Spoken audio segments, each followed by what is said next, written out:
House of Cards is brought to you by Drizzly, your online liquor store.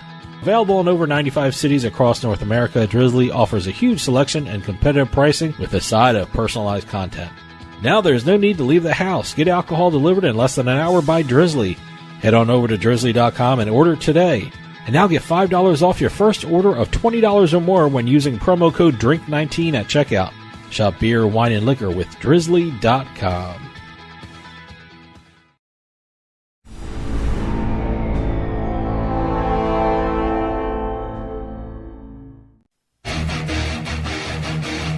Ladies and gentlemen, boys and girls, You're listening to House of Cards. Today, the game is different. I want to gamble. Gambling is a very serious business. Is that clear?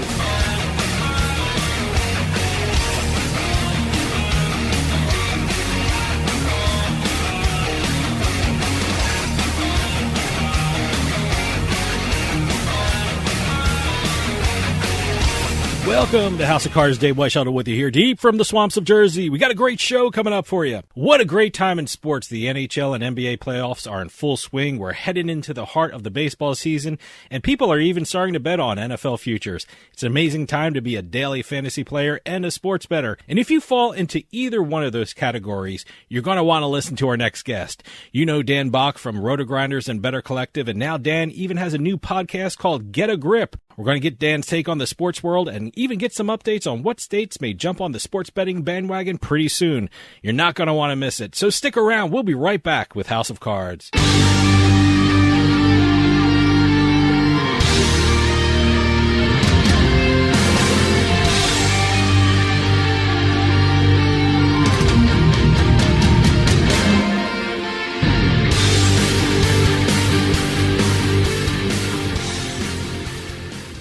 I owed the IRS $10,000. The IRS garnished my wages. They put a lien on my house. I'm self-employed and didn't report all my income. They claim I owe a lot more than I do. The IRS is the most powerful collection agency in the world. They do not give up until you pay.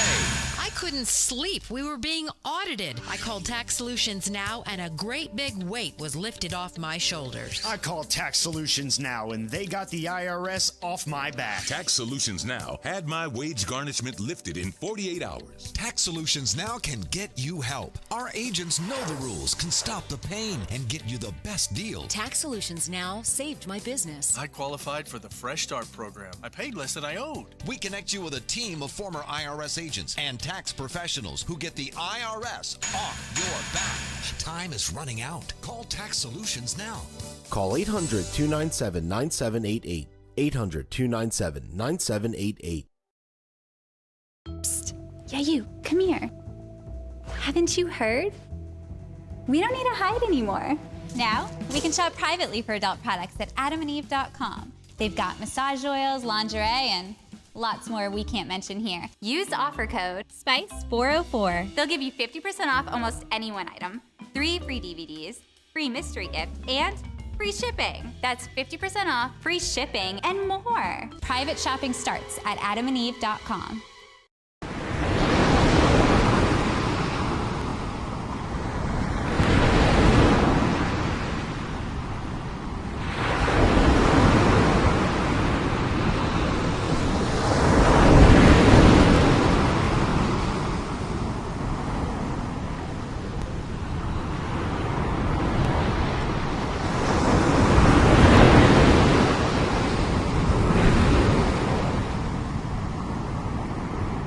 Is your bathroom looking old and worn out?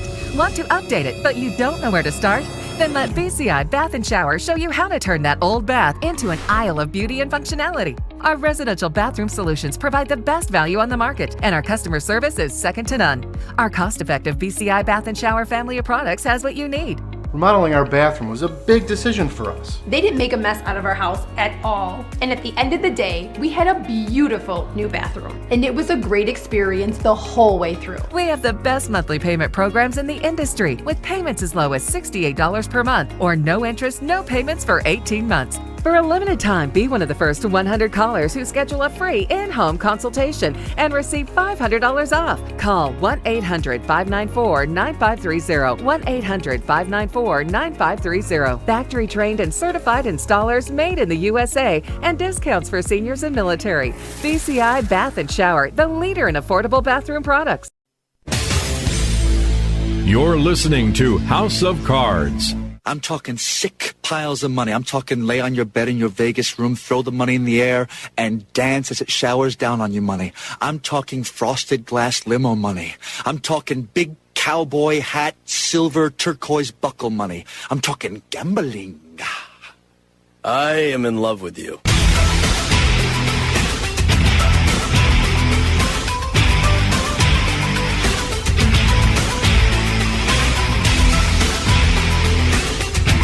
Welcome back to House of Cards. Dave Weishottle with you. If you're a daily fantasy player or a sports bettor, you love this time of year because the NHL and NBA playoffs are in full swing. But if you're like me, the NBA playoffs are giving you headaches, and we're going to talk about that one later.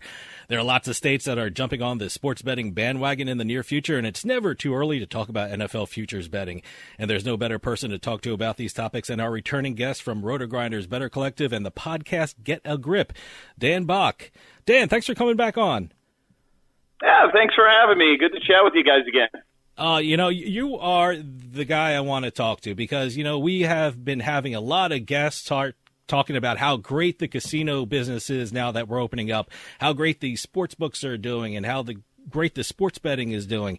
No one has talked about the fantasy business, and I know Rotogrinders is a top resource for both sports betting and fantasy, so I figured I'd ask you, how is the fantasy sports industry doing right now as we come out of this pandemic?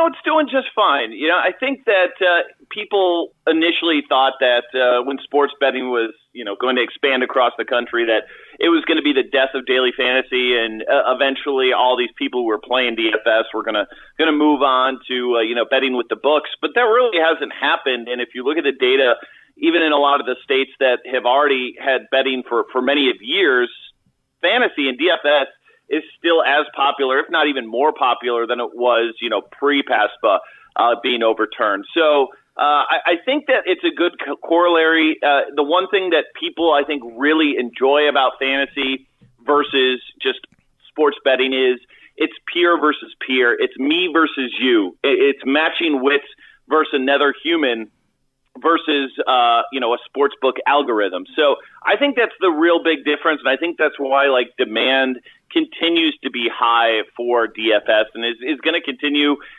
over the years. And it's also just a great way for these sportsbook companies to, acquire customers in different regions where they don't have, sports books. And I think that's really been a huge reason why FanDuel and DraftKings have, been so strong out of the gates is they already have these customer bases. And I'm expecting we're going to see more acquisition from some of these smaller DFS companies by these larger sports books so they can kind of follow that model in some of these bigger states that are going to turn down the road. Now, whether you do sports betting or daily fantasy, information is the key to doing well in both these things, and certainly Better Collective, Rotogrinders, and Sports Handle provide some of the best information out there. And now you have a brand new podcast called Get a Grip. Can you tell us something about that?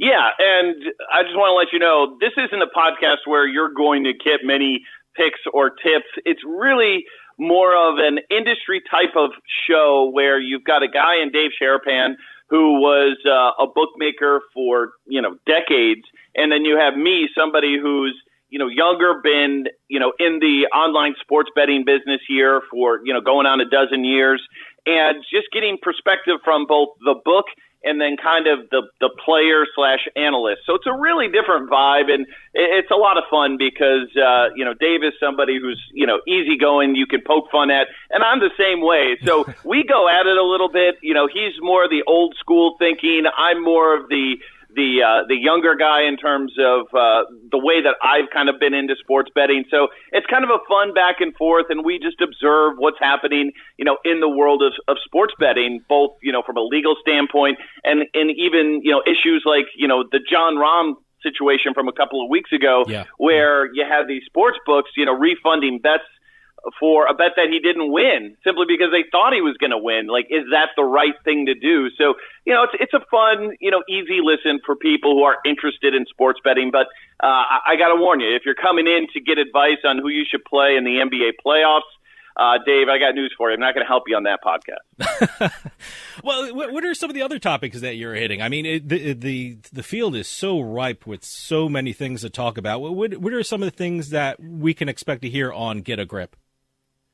Yeah, I think one of the interesting things, we touched up on it a couple of weeks ago, was, this idea of exchanges, betting exchanges. And there's a company called Sport Trade that's going to be in New Jersey here fairly soon. They just raised, I think, about $35 million. I think the news came out yesterday. So this is, the really first kind of outside the box type of, sports book where they basically want to treat it like Robinhood. They want to treat it like an actual market. And I think it's an interesting concept, but this is also a situation where it requires a lot of liquidity. So, I think everybody wants to see major innovation in sports betting, but I think sometimes we might get a little bit too cute, a little bit too smart, and there's a lot of restrictions still in terms of what you can do in this country. And I think, betting across state lines is still illegal. You can't do that, and that really limits, the liquidity that you can build. So something along those lines is things we'll talk about, like what are the, a lot of these sports books have been, they publish the numbers of how much money has been bet on a side or how many bets are on a side. Like how relevant is that to the bettor in terms of handicapping themselves? And, why are the sports books themselves disclosing this information? Is there a motive? Do they want people to take a certain side? Is it straight information? How much value do we put in it? So we kind of touch up on all these, little things across sports betting that I think a lot of people don't really talk about and consider. But if you're really into the space, you kind of appreciate the back and forth and the conversation that we bring. Okay, hold that thought. We're going to take a quick break. See you on the other side.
Attention seniors with Medicare.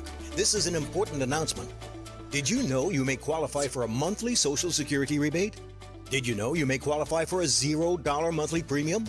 That's right. You may qualify to get $135 added back to your Social Security check each month. Just call the Medicare benefits line to get your options. It's a free call. You may also qualify for $0 premiums, dental coverage, vision coverage, hearing coverage, and prescription drug coverage. With this type of plan, you don't need Medicare supplement insurance. Call now because you deserve to get the most from your Medicare benefits, including a rebate to your Social Security check each month. Agents are standing by with free information regarding Medicare benefits. It's a free call with no obligation, but it could mean big savings for you. Call the Medicare benefits line now to see if you're eligible for a Social Security rebate. Call 800-574-6770. 800-574-6770. You're listening to House of Cards. Your Majesty, the royal wrestlers await. I'll bet on the little guy. How much? 3,000 guineas, 2 geese, and a duck. That's a foul bet.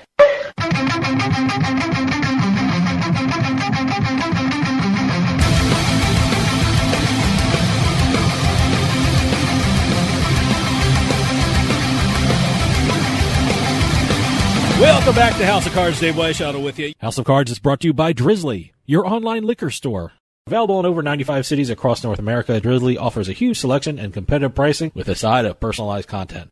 Now there's no need to leave the house. Get alcohol delivered in less than an hour by Drizzly. Head on over to drizzly.com and order today. And now get $5 off your first order of $20 or more when using promo code DRINK19 at checkout. Shop beer, wine, and liquor with drizzly.com. For those of you just joining us, I am talking with Dan Bach from Rotogrinders, Better Collective, and the podcast Get a Grip. You know, you've been in the media for a while now. Are you surprised how the sports betting business evolved? I mean, we were just talking about this here. We started this show in 2007, and we remember being in the office of a lot of program directors who preemptively yelled at us for even possibly thinking about talking about sports betting. And last month, I interviewed the head of sports betting for the PGA Tour and NASCAR, and we're like fascinated how where we started and where we've come to. Are you surprised how you've seen this sports betting business evolve? I'm not really surprised because, you know, all these leagues have so much to gain through sports betting, and that's basically engagement and people wanting to watch and care about their product more, mainly because they've got money riding on it. And it sounds strange, and it might, you know, sound a little squeamish, but this is something that's been happening across the world outside of the U.S. for a long time. And, you know, you've got, you know, soccer organizations, and other sports leagues across the world who embrace sports betting for these reasons. And I think it was you know, kind of a facade that they put up for a while saying, oh, we don't want sports betting, but, you know, kind of in the shadows, they always knew it was good for them. And we kind of saw it come to fruition with DFS because DFS was deemed as something that was legal here. And the one thing you saw was all the leagues, all the teams got on board, had their partnerships, and were, you know, all behind this. And the moment that PASPA flipped, you know, it was very clear to me that the leagues knew this was an opportunity, not for them just to build engagement, which obviously it will do, but they, you know, do deals worth of hundreds of millions of dollars with these sports books. And it's funny too, because they always have numerous official sports book of the NFL, whether it's FanDuel or DraftKings or BetMGM. They're making so much money on these deals that it's good for the owners. It adds to the pie for the players. So I'm not surprised one bit. And in terms of like the interest around, you know, sports betting, you know, I think it's a way bigger market than people even made it out to be. I mean, clearly there was a black market, whether it's through bookies or offshore, but I think there's a huge number of people who didn't want to mess with those type of things, who are absolutely interested in wanting to bet, even on just the most casual type of basis. And now they have the ability to do it. So I think this market was not only like underserved clearly because of PASPA, but I think it was underestimated. I think it's way bigger because there's a huge casual audience. And, you know, I heard a study, I think this past week, that said like 33% of sports bettors are women. And that's just a mind-boggling number to me. And I don't think they're making it up, but it's a segment that even in DFS, the highest we ever saw was like 5%. So clearly, you know, this market, you know, goes way outside of, you know, just this male demographic, which I think people tend to believe are the ones who are the only people betting. And that was an eye raiser for me when I saw that study this past week. You know, for me, it always seemed to be sports betting was there, even when I was growing up. I mean, you watch the NFL today. Why the hell was Jimmy the Greek on that panel? Because and there was no sports betting. But it was such an amazing thing to see it go from that spot in the 70s to present day. I wanted to ask you, where can people hear Get a Grip? Yeah, Get a Grip, you can find it on sportshandle.com. Obviously, you can search on iTunes and Spotify. Now, there is, we did make a little bit of a mistake. There's a Get a Grip golf podcast, which is really good, with Max Homa, who's like, you know, just a savant when it comes down to social media. So download both Get a Grip podcasts, because we didn't mean to jump on that handle, but it's a really good podcast, and I think ours is a really good podcast, but very different subject matter. So, but you can always find it at sportshandle.com, which, again, the crew over at Sportshandle, if you're into the gambling space and kind of keeping up with the news. I mean, those guys do just an unbelievable job. And I should say guys and gals, because we got some unbelievable staff writers on that team who are women as well. And really proud to be able to kind of step up and get into that, because I started in DFS. I started being basically somebody who just talks about the game and what's coming up for the day. And, I grinded that for, almost 8, 9, 10 years of a daily podcast. So this is a nice mix for me to kind of get back into the broadcasting side of things. We do one episode a week, and I get to kind of espouse some opinions again, which is great. And you don't always have to agree with them. That's fine. And believe me, my co-host doesn't, but we have fun with it. We don't take ourselves too seriously, but we're super passionate about sports betting. So that's why I think it comes across pretty well on the show. Well, I want to ask your opinion on the NBA playoffs. We touched on this off the air, so I want to get into it now.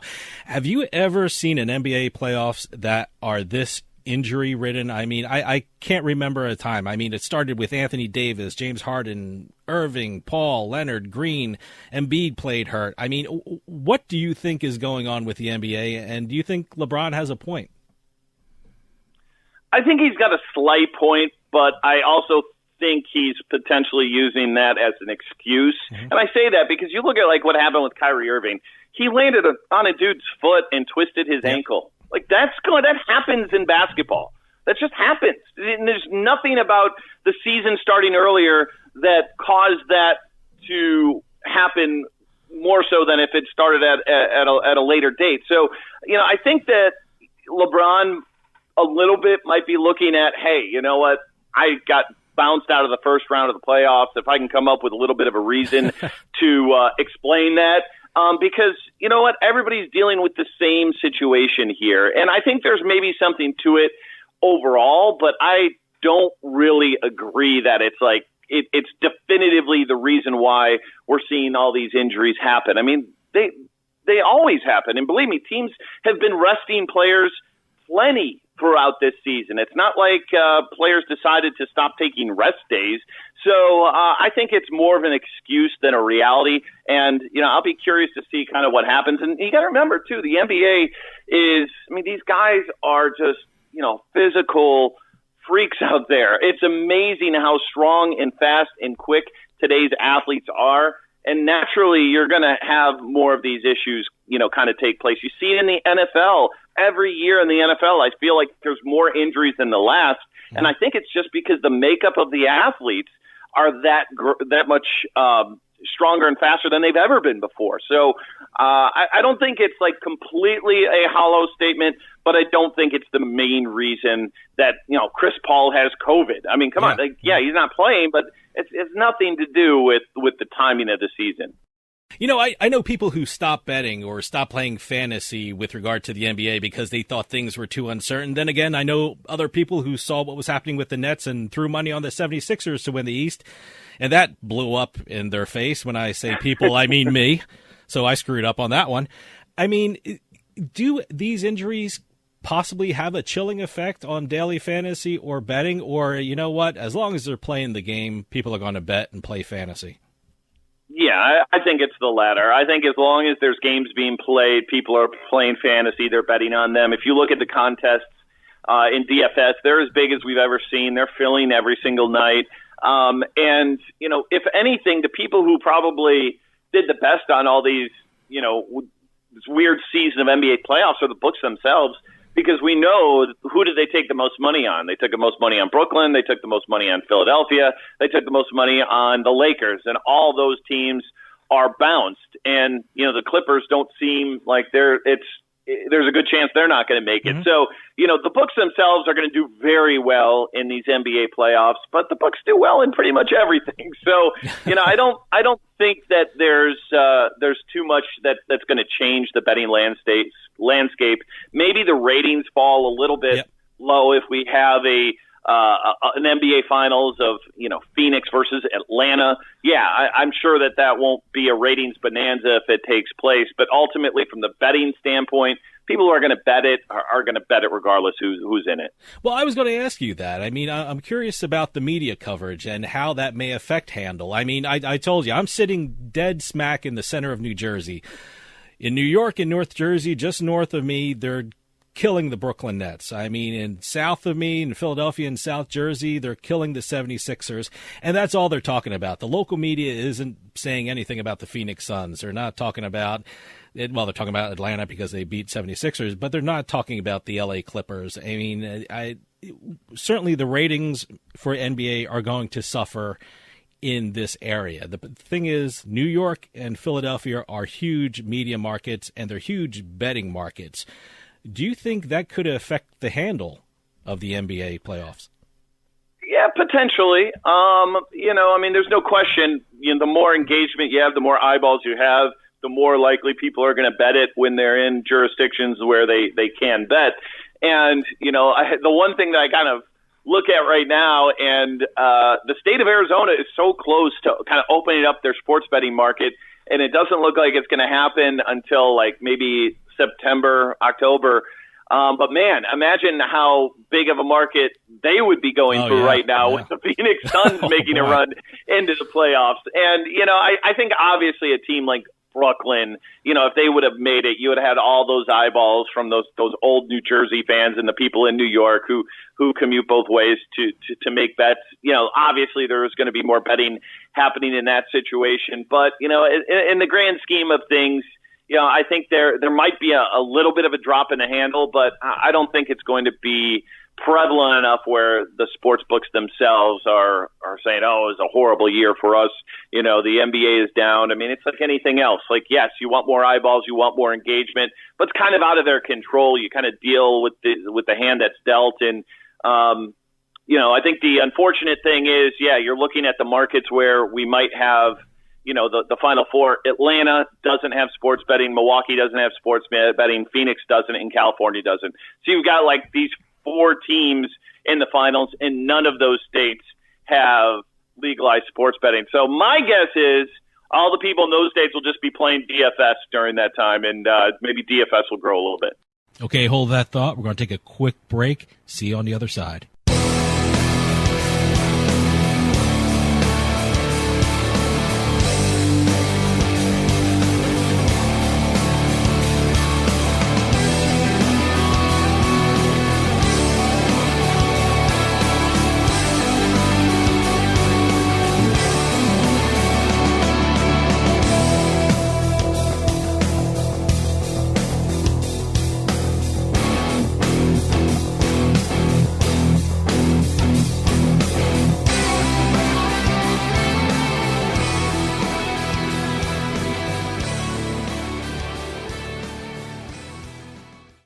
I owed the IRS $10,000.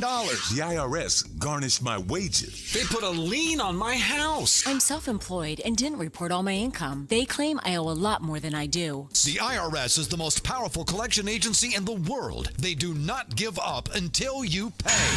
I couldn't sleep. We were being audited. I called Tax Solutions Now, and a great big weight was lifted off my shoulders. I called Tax Solutions Now, and they got the IRS off my back. Tax Solutions Now had my wage garnishment lifted in 48 hours. Tax Solutions Now can get you help. Our agents know the rules, can stop the pain, and get you the best deal. Tax Solutions Now saved my business. I qualified for the Fresh Start program. I paid less than I owed. We connect you with a team of former IRS agents and tax professionals who get the IRS off your back. Time is running out. Call Tax Solutions Now. Call 800-297-9788. 800-297-9788.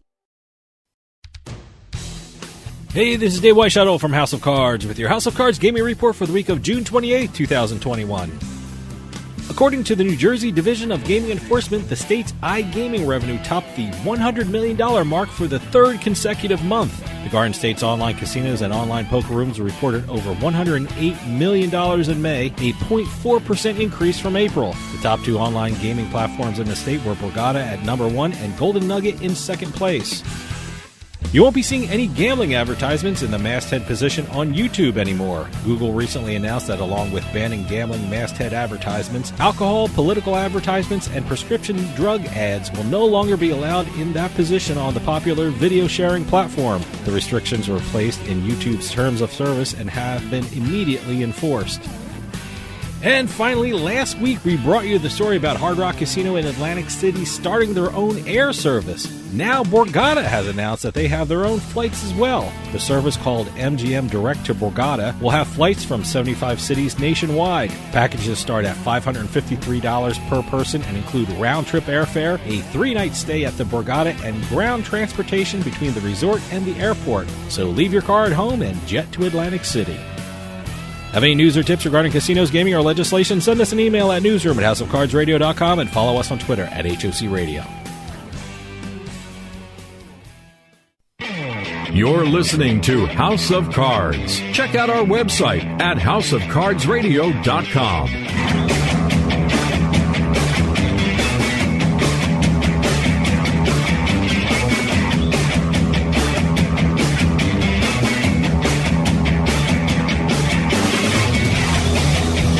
Welcome back to House of Cards. Dave Weishaupt with you. For those of you just joining us, I am talking with Dan Bach from Rotogrinders, Better Collective, and the podcast Get a Grip. Well, you mentioned Arizona, and that's one of the states that are very close to sports betting. I mean, what's the latest coming out of Arizona? When do you think they're going to go live with sports betting? Yeah, it looks like it's going to be I think they want to reach week 1 of the NFL season, and they kind of put out their first wave of regulations and some guidelines for operators, and they started to kind of go through the process of who's going to get a book.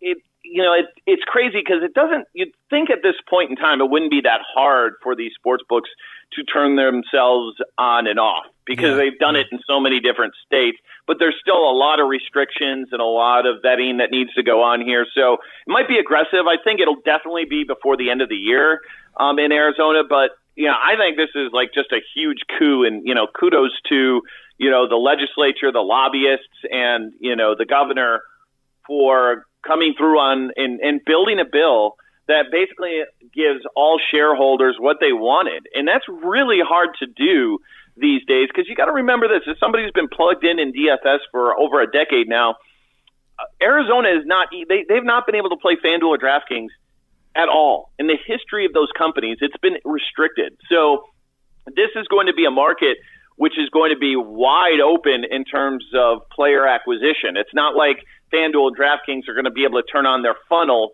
of all these people who they already have playing on their app. That's not going to work there. So it'll be interesting to see if, a BetMGM or a Barstool or some of these other, brands decide to make a more aggressive push in Arizona just because they know that FanDuel and DraftKings don't have that true head start. And I think it's going to be one of the most interesting and competitive markets we have out there because they're going to have books everywhere. I mean, they're going to be in arenas. They're going to be in golf tournaments. They're going to be at football stadiums.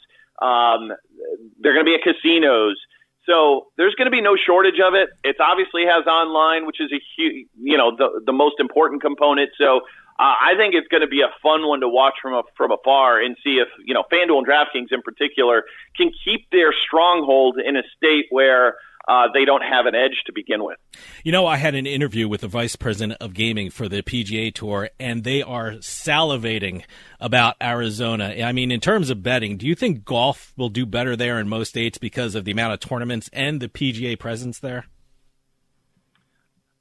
I think golf should be doing better everywhere, to be honest with you. Maybe it's because I love it and I'm so passionate about it. But I've spoken about it even on the Get a Grip podcast of the fact that there's maybe not a sport that's built for live betting better than golf because you have such a perfect amount of time between shots, between golf holes, where there's so much to bet on.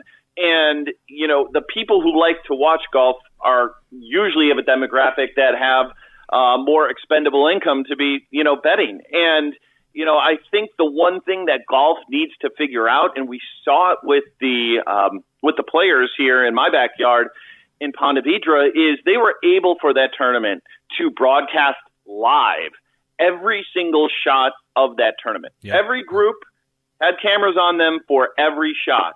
And when they can figure out how to scale that and do that for the majority of their tournaments, I think golf is really onto something. And I wish I was in on that conversation, because the one thing I'm waiting to happen with golf is for them to do deals with these sports books to actually have them stream the broadcast live in their app, because, that's a component that, people, I think, underestimate a little bit. And, I looked at Colorado, for example, and I talk about this a lot because it's pretty funny to me but they booked almost $100 million in European ping pong or Russian ping pong or Czechoslovakian ping pong. Why? Because they actually streamed that in the app. So there's a thirst for live betting on table tennis in Colorado. There should be an incredible thirst for live betting on PGA Tour golf in this country. And, there's probably not a sport that I think has more upside in it than golf right now. I mean, clearly NFL, NBA are always going to be the top dogs, I think, when it comes to betting. But in terms of the growth over the next 5 years, if they do it right, if they make the right partnerships, if they allow, more types of betting on their events, I think golf, the sky's the limit right now. I am so glad you brought that up, because people who listen to this show and Turnpike Sports know that I have been wondering why the fascination in Colorado with table tennis. And it's just fascinating to me, because I think it was the number 6 bet sport in last month. It's just shocking to me. But I want to ask you about another state. I know one of the new states coming out with sports betting is Maryland. I guess they're ready to start up relatively quickly. What's going on with Maryland? Yeah, Maryland looks like that one's going to happen fairly soon. And the interesting thing there is it's not quite the same model as we saw in New Jersey, but the number of licenses that they are going to put out or are available are fairly absurd. I don't want to quote the wrong number, but it's like more than 30 is my understanding. So I'll be very curious to see how this market kind of develops, because it sounds like people are going to have a lot of options. And, that's the tricky thing about sports betting everywhere is every state's a little bit different. You go to New York and you'll probably only have 2 operators, 3 operators more than likely. You go to New Jersey, you've got, a dozen. You might go to Maryland, you might have 30. Mm-hmm. So I think it's frustrating on one end that, every state has to kind of build their rules differently. And, it's not the same going across state lines. But at the end of the day, Maryland's going to have it. They're going to have it very, very fairly soon. And I think it's going to be a pretty great market, and especially Washington D.C. has had it for a while, but you talk about weird laws around sports betting. You can only bet within a certain mileage of a online of a facility. So it's like if you're within 2 miles of the Verizon Center, you can bet. It's just kind of wacky. So, for me, I love watching how all these bills are written. And, all these states have different stakeholders, whether it's the lottery or, obviously the tribes.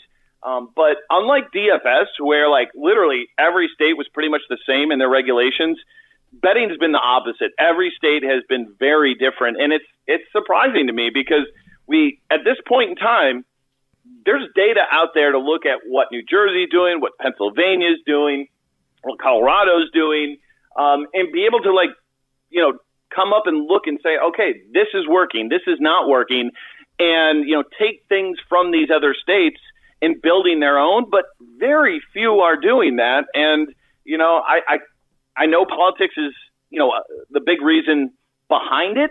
But I also think you should learn from what you're seeing elsewhere, and I don't know if that's happening in this in the process of coming up with these sports betting laws across the country.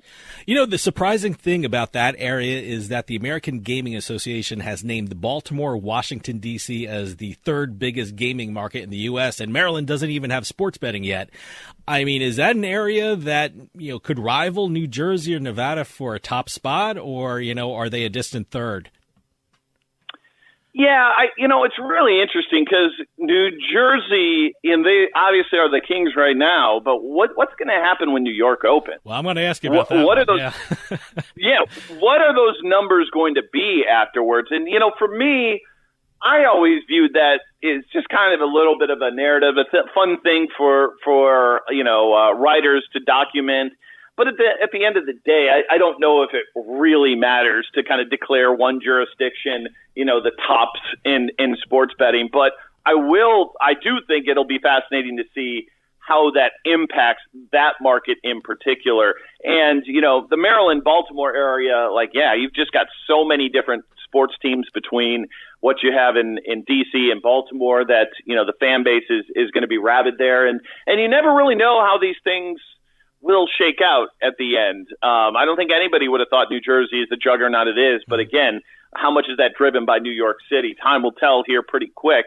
But it's fun to watch from afar. But I think ultimately, I think we all want competitive markets for not just the operators, but the consumers as well.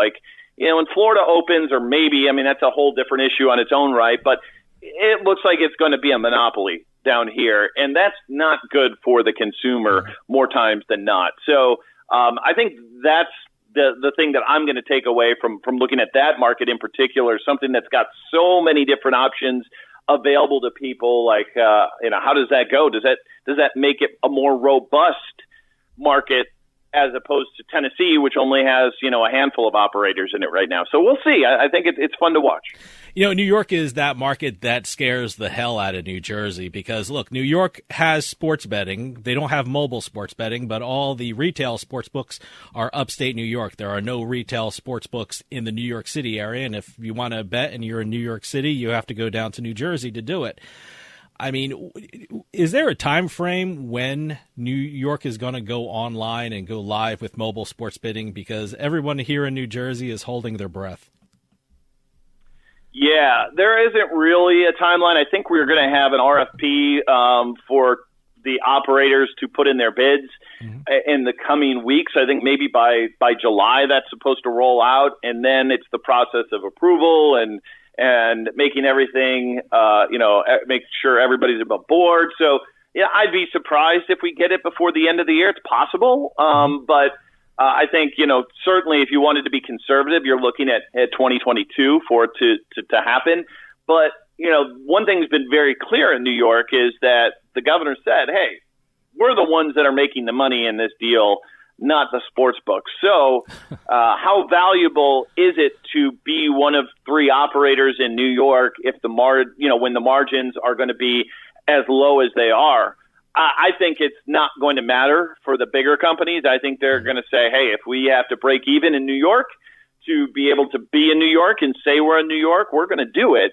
So I don't think it's going to really impact people there. And the one thing we've kind of seen, too, is that these books are not really very much changing the odds between state and state. Like if you're in New Hampshire on DraftKings, where they actually do have a monopoly, you're getting the same odds as the people who are betting on DraftKings in New Jersey. So I think it's a little bit tricky. I think a lot of people want to believe, they're going to be charging, more juice on these bets so they could make money.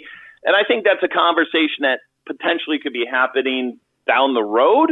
But I think in the short term, it's about winning that contract.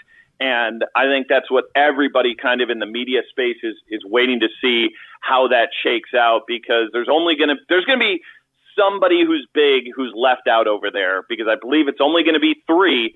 And right now the big three is obviously FanDuel, DraftKings, and I think BetMGM has solidified themselves as the top dog is in the third spot. But, a brand like Barstool, they have not really grown. If there's a spot maybe for them to grow in terms of their presence overall, it might be getting in New York. So they might just say, screw it, and just and just go overboard to make sure they're one of the teams that gets contracted. And again, the whole bidding process is really odd out there too, because of the way that they wrote up, operator versus odd supplier. So it's going to be a tricky situation, but I would say 2022 at the latest is when we'll see it in New York. Well, let me ask you this. New York politicians have been yelling for a couple of years now that 20% of New Jersey's handle comes from people who live in New York. How potentially bad could this be for New Jersey? It's not going to be great. Yeah. I mean, that's for sure. Because you're right. There are a lot of people who just cross the bridge and make their bets. Yeah. But I also don't think it's going to be, the death nail of it, because I think that there's a lot of people who live in New Jersey, work in New York, and they'll still be making their bets, a lot of them in New Jersey. So, I think it's not going to be great. They're obviously going to lose handle. They're obviously going to lose tax revenue. But they've also had a period of, 4 years, 5 years? I don't even know what it's been anymore. I think it's 3. I think it's 3 years now, where they've had basically been operating, the largest market in the world out there in New York City. And, that's not even, they're getting tax revenue from a city there. It's not even under their umbrella. So I think they know the realities of it. And I think there's probably going to be a certain demographic that still will enjoy going to a sports book to bet, because as far as I know, I don't think that's going to be part of this sports betting, this new, law that's going to be passed in New York. I think most of the casinos are still going to be upstate. So, there's no doubt they're going to lose a lot. But, I think if you're New Jersey, you're just happy that you got what you did for as long as you did. Okay, hold that thought. We're going to take a quick break. See you on the other side.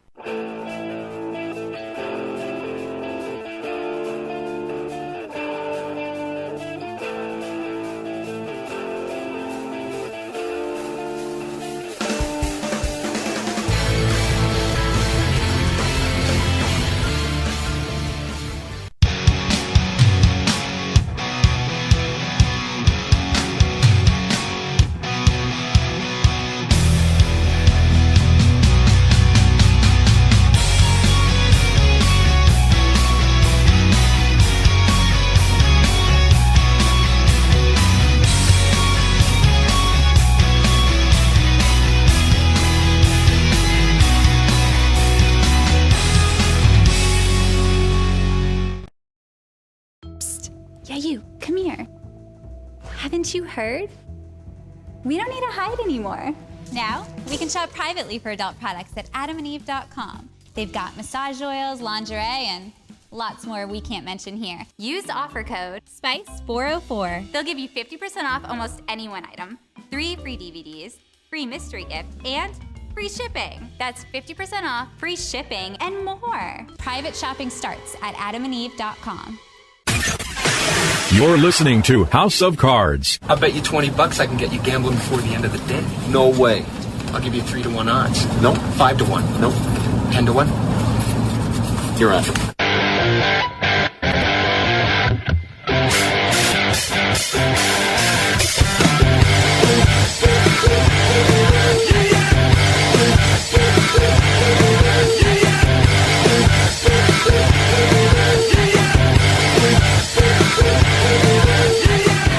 Welcome back to House of Cards. Dave Weishuttle with you. House of Cards is brought to you by Drizzly, your online liquor store.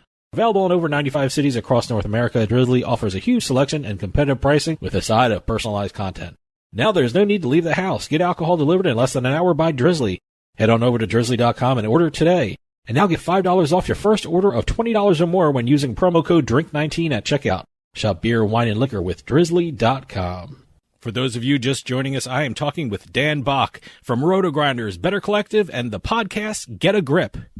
We don't have a lot of time left, but I want to hit on one of the favorite betting topics in this country, and that is NFL futures. I know we're at the beginning of summer, but this is a great time for NFL future betting. I mean, I know a lot of people who are Texan fans and a lot of people who are Patriot fans who are saying, I don't even know who my quarterback is. But is this the time, prior to preseason where people find value for their money they put down for NFL futures betting? No doubt. And I love futures betting, and I'm probably in the minority on it, but I'm also like, don't pretend to be a professional gambler. Mm-hmm. And, I bet within my means, maybe $100, $50, $200, like whatever it might be.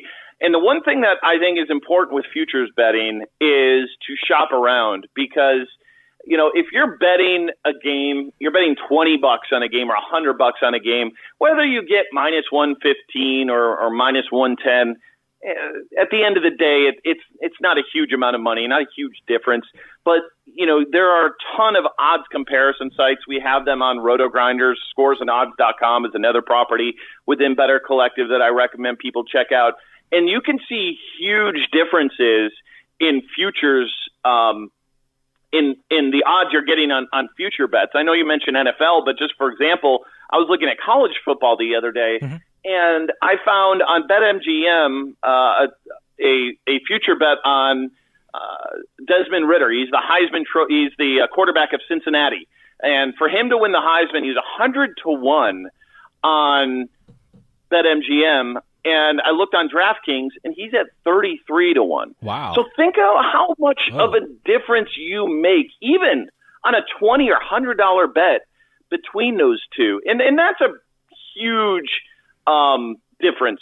But even if it was 100-1 to 75-1, hey, you know what? The 25 points there makes a big difference, even on a smaller wager. So that's the advice I give to people who love to bet futures, especially things that are coming in at plus odds, is shop around, get the best number you can, because it'll be worth your time to do it. I know a lot of people, again, like I made the point earlier, if it's just, minus 115 to 110, it might not be worth your time if you're betting $20 or $100 to search that out. But for futures bets, it absolutely can be. So that's the best advice I give on that. I was looking at the NFL rushing numbers, future numbers, and my first thought was, wow, these are really high. Then I realized, this year in the NFL, there's 17 regular season games on the schedule. I mean, does this new schedule make betting NFL futures a little more challenging? I think it's more challenging for the books because they've got to hang a number out there. And, if I'm a bettor, I'd say 9 times out of 10, I'm always hammering the under in any sort of wager along those lines when it comes to statistical props throughout the year, mainly because everybody is susceptible to injury. And that is something that, it doesn't void the bet if they don't play, if they only play 8 games, or if they play 10 games, or they play 15 games. And most of these futures are set up for, hey, if they play a full season, what are the numbers they're going to have? So, for me, in that situation, I'm almost always betting the under, just because you get that huge upside. And I hate to use that term when talking about injuries to, people here, but in terms of a betting upside, you get so much more of it in that under, because it's pretty likely at some point in time that guys are going to miss games. And, there's already discussions about, with this 17-game schedule, are teams going to rest players? That's what I was thinking. I was thinking like that 17th game would be, a time when you don't get players hurt. Yeah, absolutely. I mean, we already saw it with the 16-game schedule. People would rest that final week, but especially now, like, I don't think it's that outside of the realm of possibility, especially if a team is, in a comfortable position. Maybe they have a Thursday game after a Sunday game, that they just say, hey, you know what? Brady's a little nicked up. We're 8-1. We're going to give him a day off. Or we're going to give him an extra week off. Like, I don't know for sure that that's going to happen. And obviously the players themselves always want to go out there and play. But we've seen it happen in other sports. I mean, the NBA, it's almost borderline pathetic how often people have to sit out. And, the meaning of a regular season is a little bit greater in the NFL than it is in the NBA, because seemingly everyone makes the playoffs in the NBA, and that's really what matters. But more teams than ever are making the playoffs in the NFL. So, I think there's still a possibility we see a little bit of that, especially coming down the stretch if teams are, in a very comfortable position to, make the playoffs and win their division, and they've got 2 or 3 games left. Is there any other general rule we should follow when it comes to NFL futures? I mean, for example, I never take the over in yards on any receiver that has a rookie quarterback, and I'm looking at producer Doug, who's a huge Jet fan. I'm not taking the over on any Jets receiver this year. I could be wrong, but that's one of my guidelines. Is there a guideline that you follow on NFL betting like that one? Well, before I get to that, I will give you, if you want to bet the Jets, bet Elijah Moore to win Rookie of the Year. That guy's really good. Oh, okay? Maybe don't take the you got a big head nod over from the yard. thing. Yeah, I like him. I like him a lot. I don't know if there's anything that I stick to per se in terms of handicapping these things. The one thing that I just think is always important to remember is that in the NFL, things change year to year. And what was great last season isn't always great the following season. And it probably means more around the teams than the players, because, again, player success is so driven by injury. And Saquon Barkley is healthy and plays 17 games. He's going to have an unbelievable season, but we know that he's had that issue.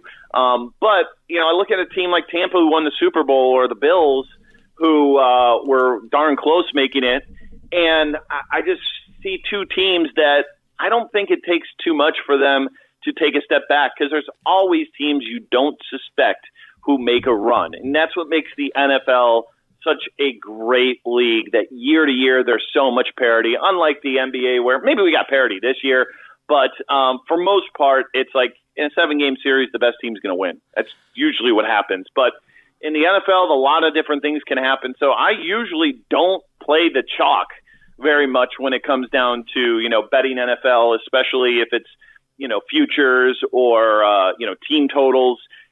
More times than not, if a team was great last year, I'm going to side on the under, because they probably got a ton of breaks the year prior from the injury perspective, and it's hard to run that good multiple years in a row. So it's not hard and fast, but, I always lean that way, especially when I initially take a look at the numbers.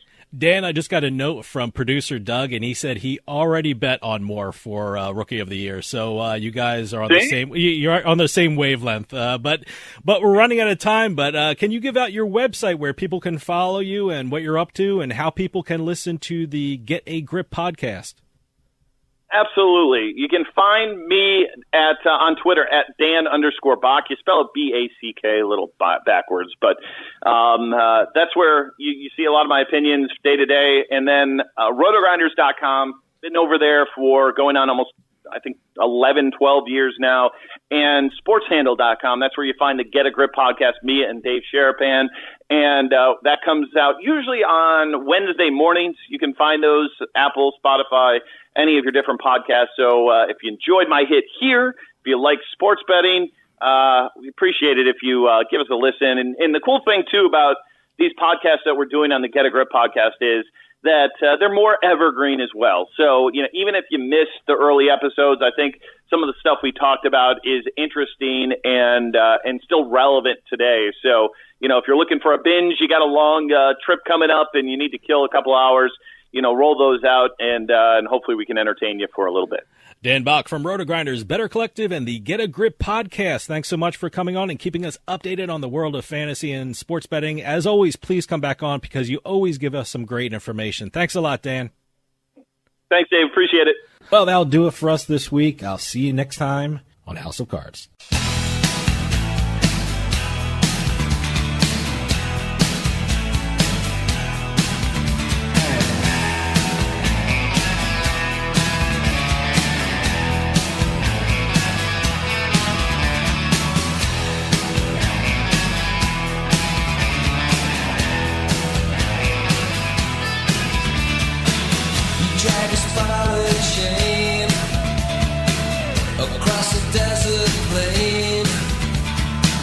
You build a house of cards.